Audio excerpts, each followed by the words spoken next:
Hello guys, welcome back to my channel Shri agri classes and my self Abhishek Maurya. और आप लोगों का जैसा कि जो हमारी एग्रोनॉमी की क्लास है वो आप लोगों को काफी लेट से मिली, मतलब कि यहाँ पर आप लोगों को 2-3 क्लासेस मैंने दी थी, है ना। और जिसमें कि मैंने पहला चैप्टर समाप्त किया था कि उसके बाद दूसरा चैप्टर हमारा चल रहा था, मतलब हम लोग फसल पढ़ रहे थे और फसलों का वर्गीकरण और उनका महत्व पढ़ रहे थे, है ना। तो जैसा कि यहाँ पर मैंने आप लोगों को फसलों के वर्गीकरण में आप लोगों को 3 वर्गीकरण बता दिए थे, और यहाँ पर आज हम लोगों को चौथा वर्गीकरण पढ़ना है। जो चौथा वर्गीकरण है वो कौन सा है, देखिएगा। चौथा वर्गीकरण है आर्थिक आधार पर फसलों का वर्गीकरण। आर्थिक आधार पर फसलों का वर्गीकरण पढ़ना है, ये हमारा चौथा है। और हम लोग आर्थिक आधार पर पढ़ेंगे, है ना। जो हमारी आर्थिक आधार होते हैं उनके बेस पे हम लोगों को जो है वह फसलों का वर्गीकरण पढ़ना है। अब कितने प्रकार से पढ़ेंगे तो ये जान लेते हैं। हम लोगों को 2 प्रकार से पढ़ना है। कितने प्रकार से? 2 प्रकार से पढ़ना है ना। सबसे पहला है आपका अन्न। क्या है? अन्न है। और दूसरा है मोटे अनाज। दूसरा क्या है? मोटे अनाज। ठीक है ना। अन्न को हम लोग सीरियल्स कहते हैं। क्या कहते हैं? सीरियल्स। और इसको हम मिलेट्स कहते हैं। क्या कहते हैं? इंग्लिश में मिलेट्स कहते हैं। बात समझ में आ रही कि नहीं? तो 2 प्रकार से पढ़ना है, एक तो अन्न पढ़ना है, दूसरा मोटे अनाज। अन्न को सीरियल्स कहते हैं और मोटे अनाज को मिलेट्स कहते हैं। एकदम अच्छे से समझिएगा, ध्यान से बिल्कुल। यहाँ पर आप देखिए अन्न के बारे में सबसे पहले समझते हैं। देखिए अन्न जो है, इसमें ये जो वर्ड हमने लिखा है इंग्लिश में, इसको हिंदी में लिखते हैं सीरियल। सीरियल लिखते हैं। तो जो सीरियल जो शब्द है हमारा, ये शब्द हमारा कौन सा शब्द है? ये रोमन भाषा का है। कौन से? रोमन भाषा का है। मतलब रोम का ये शब्द है, इटली का, है ना। और इसमें मतलब होता क्या है, इसमें एक देवी है सीरियली। कौन देवी है? सीरियली हमारी एक देवी है ना। ये कौन है? ये देवी है जिनको दाना देने वाली देवी कहा जाता है। क्या कहा जाता है? सीरियली को दाना देने वाली देवी कहा जाता था। समझ रहे हैं कि नहीं? अब हुआ क्या कि यहाँ पर इसमें जो घास उगाई जाती है, घास मतलब जो भी फसल उगाई जाती है ना, उसमें जो दाने होते हैं, है ना, इन फसलों में जो दाने होते हैं या जो घास उगाई जाती है वो अधिक स्टार्च पाने के लिए उगाई जाती है ना। मतलब कि जैसे मान लीजिए ये जो घास हमने जो फसल लगाई उसमें जो भी दाने उगते हैं वो स्टार्च, काफी स्टार्च पाने के लिए, स्टार्च का नाम आप लोगों ने सुना होगा, उसके लिए इसका मतलब कि जो है ये उगाई जाती है। समझ रहे ना। और ये जो है किस काम के आती हैं? ये खाने के काम आती हैं। और इसमें जो दाने उगाए जाते हैं, इसमें जो दाने वाले जो बीज उगते हैं, दाने वाले जो बीज उगते हैं, है ना, बीज जो उगते हैं उनको क्राइप्सस कहते हैं। उनको क्या कहते हैं? उनको क्राइप्सस कहते हैं। बात समझ रहे हैं कि नहीं? अब इसमें देखिए, इसमें कौन कौन से फसलें आएंगी। जैसे हम लोग जानते हैं गेहूं है। क्या है? गेहूं है ना। गेहूं है, मक्का है, गेहूं मक्का, जौ है, ज्वार है ना, ज्वार है, बाजरा है। इस टाइप की जो हमारी फसलें होती हैं वो हमारी अन्न कहलाती हैं। वो क्या कहलाती हैं? अन्न कहलाती हैं। ये प्रकार से घास के रूप में तो उगती हैं और इसमें जो है दाने होते हैं, है ना। और ये दाने बीज कहलाते हैं और इनको हम क्राइप्सस कहेंगे। इनको क्या कहेंगे? क्राइप्सस। और जिनका यूज हम लोग खाने के काम में लाते हैं। बात समझ रहे कि नहीं? किस काम में लाते हैं? खाने के काम में। अब चलते हैं मोटे अनाज समझते हैं। मोटे अनाज को मिलेट्स कहते हैं। क्या कहते हैं? मिलेट्स कहते हैं।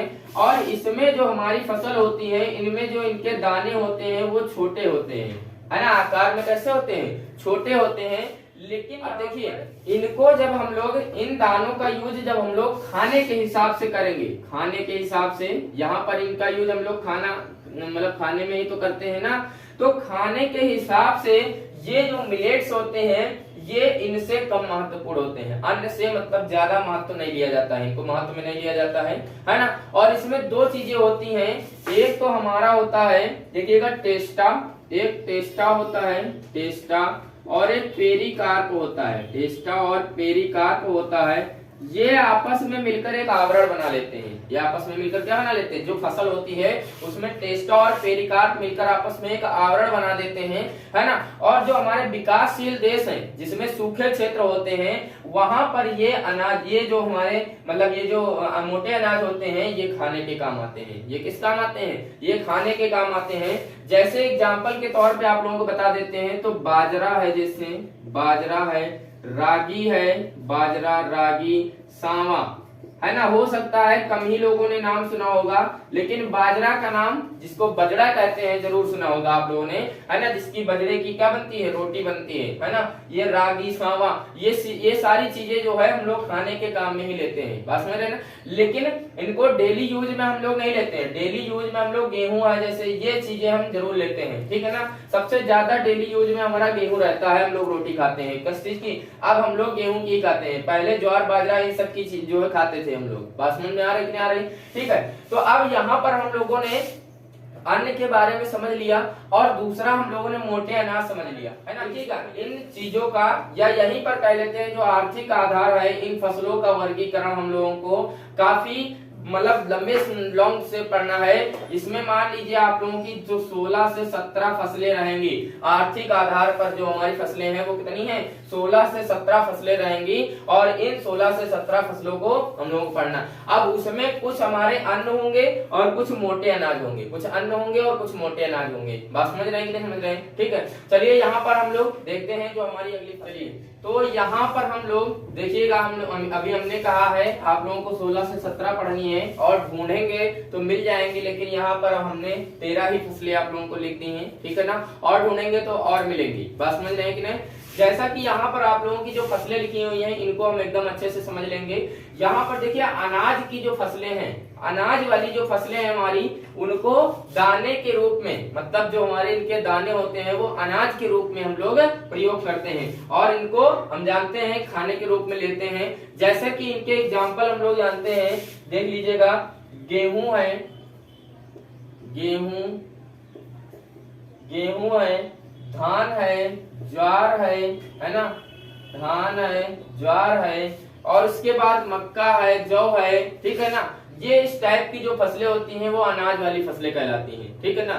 गेहूं है, धान है, जौ है ना। और उसके बाद देखिए इसमें मक्का, जौ, इस टाइप की चीजें जो होती हैं वो अनाज वाली फसलें कहलाती हैं, बात समझ रहे हैं कि नहीं। अब देखिए इसमें जो है छोटी मिलेट्स भी होती हैं, उसमें भी मतलब मिलेट्स का है ना, तो छोटी मिलेट्स कौन सी होती हैं, जैसे सांवा है ना, सांवा, रागी और कोदो, इस टाइप की जो हमारी होती हैं फसलें वो छोटी मिलेट्स होती हैं, बात समझ रहे हैं कि नहीं समझ रहे हैं, ठीक है ना।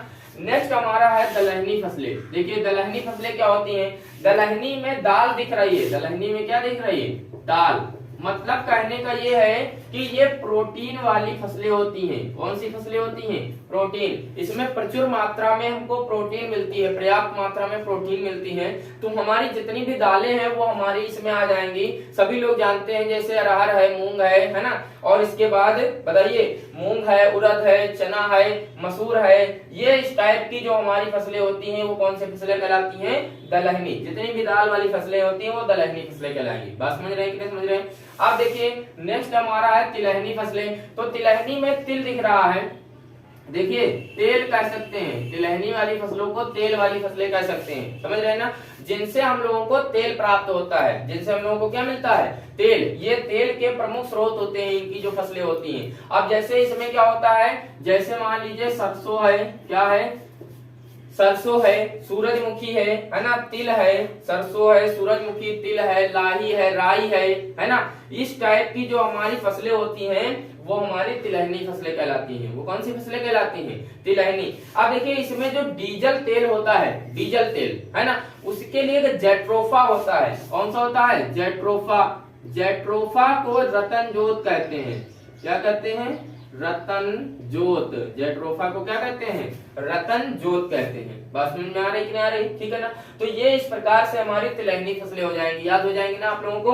अब नेक्स्ट हम लोग चारे वाली फसलें देखते हैं। देखिए चारे वाली क्या होते हैं, चारे सभी लोग जानते हैं जिसको चारा कहते हैं, है ना, पशुओं के लिए जो चारा हम लोग यूज में लाते हैं, ठीक है ना।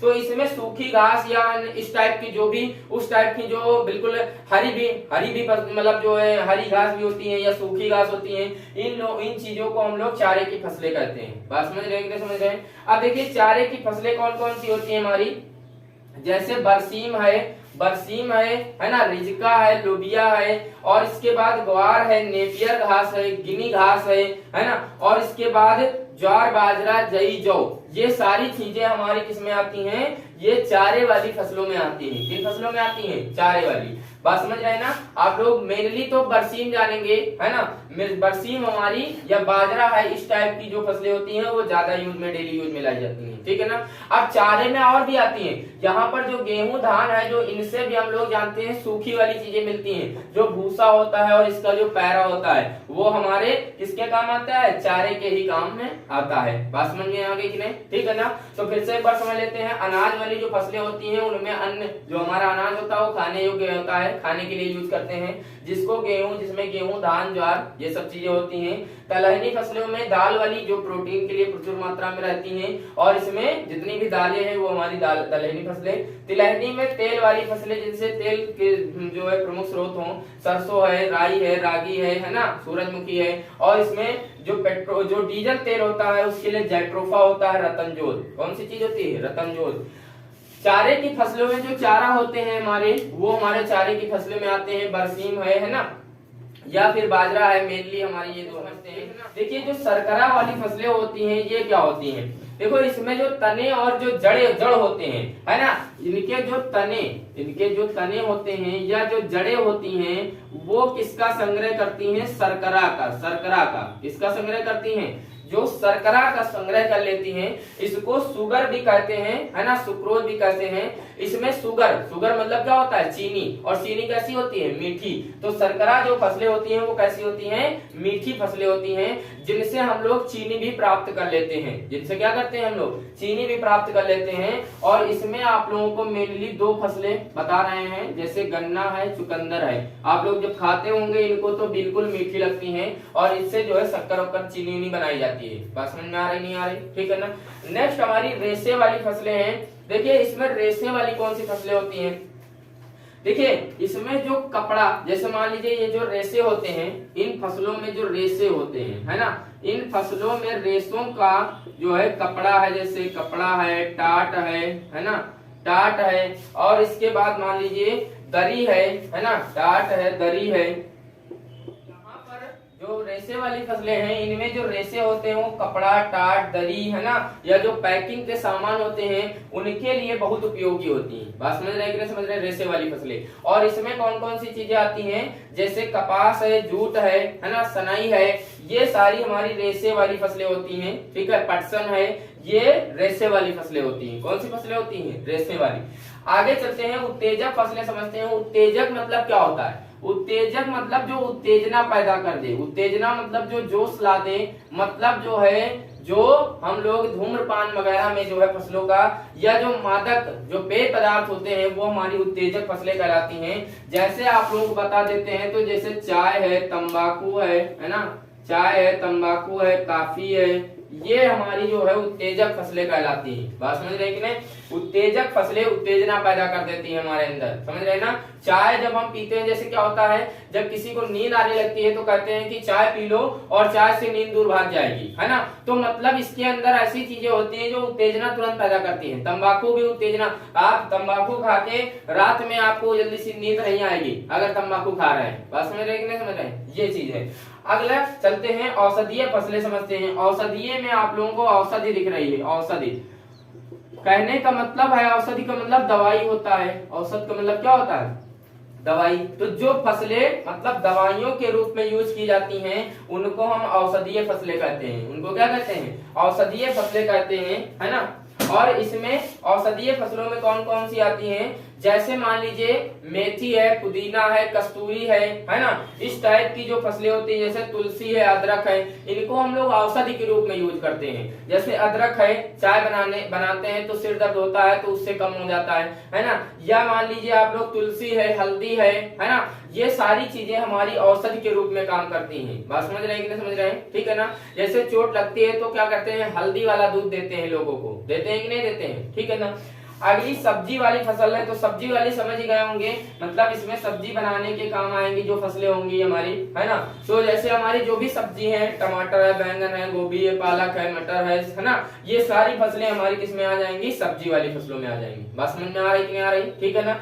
अगली हमारी मसाले वाली फसलें हैं। देखिए मसाले वाली कौन सी फसलें होती हैं, मतलब कहने का ये है, ये जो फसलें होती हैं ये गंध एवं स्वाद के लिए यूज की जाती हैं, है ना। मतलब कि इनका यूज किसके लिए किया जाता है, जैसे कोई गंध अगर हमको या स्वाद हमको लाना है, अगर कोई फसल जैसे मान लीजिए कोई सब्जी वगैरह या कोई भी चीज बना रहे हैं तो उससे हम लोग मसाले वाली फसलें यूज करते हैं, है ना। जैसे मसाले वाली फसलों में आप लोग क्या बता देते हैं, जैसे जीरा है, धनिया है ना, अजवाइन है, ये सब गंध उत्पन्न करती, स्वाद उत्पन्न करती हैं। पुदीना है ना। बात समझ में आ रही कि नहीं आ रही, बताइए। तो ये हमारी कौन सी फसलें हो जाएंगी, मसाले वाली फसलें हो जाएंगी। क्लियर हो गया कि नहीं, यहाँ तक के बिल्कुल समझ में आ गया। अगला है जड़ तथा ट्यूबर। जड़ तथा ट्यूबर वाली फसलें देखते हैं क्या होता है। देखिए ये जो फसलें होती हैं ये भूमि के अंदर ही, मतलब जो भूमि के अंदर, जैसे मान लीजिए जो भूमि है उसी के अंदर ये जो है इनकी जो जड़ें होती हैं, है ना, जड़ें या तने जो होते हैं वे क्या होते हैं, उनका यूज जो है मनुष्य जो होता है वो खाने के लिए काम में लाता है। जड़ वाली जो फसल, मतलब जो हम लोग नीचे से जमीन से खोद करके और उनको जो है खाने के लिए यूज करते हैं, तो वो हमारी जड़ तथा ट्यूबर फसलें कहलाती हैं, है ना। कौन कौन सी चीज होती हैं, जैसे आप लोग जानते होंगे कि मूली हम लोग, गाजर है ना, ये सब चीजें हम लोग क्या करते हैं, मूली है, गाजर है, शकरकंद है, आलू है। आलू भी तो नीचे जड़ से ही निकालते हैं ना, जमीन के अंदर से निकालते खोद के, तो ये हमारी जड़ वाली फसलें कहलाती हैं। कौन सी फसलें कहलाएंगी, जड़ वाली। बात समझ में आ गई ना। ये आप लोगों को 10 से 11 फसलें बिल्कुल समझ में आ गई होंगी। आप चलते हैं, यहाँ पर सब्जी वाली 2 बार फसलें हमने लिख दिया है, लेकिन कोई बात नहीं, यहाँ पर भी हम समझ लेते हैं। इसमें जैसे भिंडी है ना, भिंडी है, लौकी है, कद्दू है ना, कद्दू है, तोरिया है, तोरई कहते हैं, है ना। तो ये हमारी सब्जी वाली फसलें हो जाएंगी। बात समझ रहे हैं ना। अब फल देखिए, फल वाली जो फसलें होती हैं वो जानते हैं हम लोग, फलों के लिए मतलब जिसको हम लोग खाने में यूज करते हैं, जो फल हम लोग, है ना, वो फल वाली फसलें हो जाएंगी। तो इसमें कौन कौन सी फसलें आती हैं, जैसे मान लीजिए खरबूजा है, कौन से, खरबूजा है, तरबूज है ना, तरबूज है, सिंघाड़ा है, खरबूजा है, तरबूज है, सिंघाड़ा है, ये हमारी फसलें फल वाली हो जाएंगी। लेंगे। और चलिए एक नई बात आप लोगों को बताते हैं। मैं आशा करता हूँ यहाँ तक के मैंने जो आप लोगों को वर्गीकरण ये पढ़ाया है, ये वाला वर्गीकरण बिल्कुल अच्छे समझ में आ गया होगा। इसका जो नेक्स्ट वर्गीकरण होगा वो आप लोगों को नेक्स्ट वीडियो में मिलेगा, ठीक है ना। एक यहाँ पर आप लोगों को जरूरी सूचना देनी है, क्या है कि हमें कमेंट आया था कि सर टेलीग्राम पर भी आप लोगों का चैनल है कि नहीं, तो बिल्कुल आज ही क्रिएट कर दिया गया है, जो अपना श्री एग्री क्लासेस के नाम से है ना। जाइएगा, श्री एग्री क्लासेस के नाम से ही आप लोगों का जो है टेलीग्राम पर भी चैनल बन गया है। और अगर आप लोगों को नहीं मिलेगा तो इस चैनल की जो आप लोगों को लिंक है आप लोगों को डिस्क्रिप्शन में मिल जाएगी। कहाँ मिल जाएगी, डिस्क्रिप्शन में आप लोगों को इसकी लिंक मिल जाएगी। और आप लोग डिस्क्रिप्शन में लिंक लेके आप लोग टेलीग्राम चैनल जल्दी से जल्दी ज्वाइन करिए, ताकि जो आप लोगों के नोट्स हैं, मतलब आप लोगों के जो नोट्स हैं प्रॉपर आप लोगों को नोट्स टेलीग्राम पर दिया जाए, है ना, अवेलेबल हो जाए, अवेलेबल कर दिए जाए, प्रोवाइड करवाए जाए। ओके, तो चलिए, जैसा कि आप लोगों को ये इन्फॉर्मेशन देना बहुत जरूरी था, और जैसा कि आप लोग भी हमारा सपोर्ट काफी तेजी से कर रहे हैं, हम देख रहे हैं हमारा चैनल भी आप लोगों की वजह से ग्रो कर रहा है, और मैं ये चाहता हूँ आप लोग इससे ज्यादा और मेरे चैनल को ग्रो करवाइए, ताकि ये जो चैनल है जल्दी से जल्दी उस मुकाम पे पहुंच जाए जहां पर हम लोगों ने टारगेट बनाया हुआ है, और वहां से हम लोग एक नई उमंग के साथ में, एक नए जोश के साथ में आप लोगों को और भी पढ़ाएं। और जैसा कि एक और इन्फॉर्मेशन है, यहाँ पर कमेंट आया था कि सर मैथमेटिक्स की क्लास यहाँ पर आप लोग डालिए, तो चलिए कोई बात नहीं, मैथमेटिक्स वाले सर भी हमारे पास हैं, और मान लीजिए 1-2 दिन में 3 दिन में आप लोगों को मैथमेटिक्स की भी क्लास मिल जाएगी। बात समझ रहे हैं कि नहीं? चलिए, और यहाँ से आप लोगों को ये जो वीडियो है मैं आशा करता हूँ, होप करता हूँ आप लोगों को बिल्कुल अच्छी लगी होगी। अगर अच्छी लगी है तो लाइक कर दीजिएगा और साथ में कोई समस्या रही है तो कमेंट करके बताइएगा, है ना। और मैंने पूरी कोशिश की है आप लोगों को अच्छे से समझाने की, और अगर कोई भी प्रॉब्लम है तो कमेंट करके जरूर बताया करिए, है ना। और अगर आप लोग हमारे चैनल को सब्सक्राइब नहीं किए हैं तो प्लीज चैनल को सब्सक्राइब जरूर कर लीजिए। साइड में लाल कलर का आप लोगों को सब्सक्राइब बटन लिखा हुआ है और आप लोग उस पर क्लिक करके ऑल पे प्रेस करिएगा, बेल आइकन को दबाते हुए हिट करते हुए ऑल पे प्रेस कर लीजिएगा, तभी मेरी वीडियोस की जो भी नोटिफिकेशन है वो आप लोगों तक पहुंचते रहेंगे। क्लियर है? बात समझ में आ रही ना? चलिए चलते हैं, मिलेंगे नेक्स्ट वीडियो में। धन्यवाद।